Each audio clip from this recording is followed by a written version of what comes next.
சில பேர் வந்து இந்த பணத்தை வட்டி கூடுறவங்களுக்கு ஒரு ஆசை வந்துடுச்சு. ம்.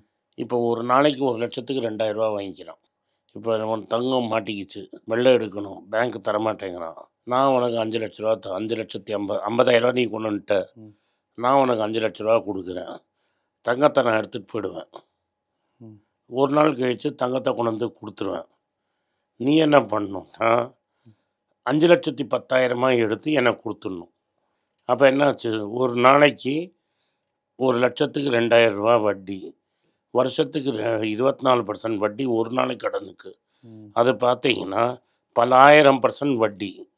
ஸோ நீ பணக்காரனா இருந்து உன் கையில காசு இருந்ததுன்னு வைங்க. ஒருத்தன் எவனா தங்கத்த வச்சு திருப்ப முடியாம கஷ்டப்படுறான்னு வைங்க.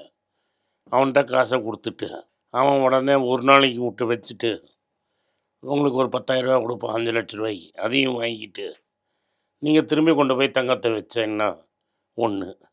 அப்படி இல்ல நீ ஆக்ஷன்ல விட்டுக்கப்பா அப்படின்ட்டேன்னா, ஆக்ஷன்ல யார் இன்னொரு மிடில் கிளாஸா வாங்க போறான்? பணக்காரன் தான் வாங்குவான். சேட்டு தான் உட்காந்துன்னு இருப்பான். ஆக்ஷன்ல எப்படி வாங்குறதுன்னு. இந்த சேட்டாங்க தான் இந்த பேங்க் ஆக்ஷன்ல ஸ்பெஷலிஸ்ட்டு. அவன் வந்து ஆக்ஷன்ல வாங்கிட்டு போடுவான்.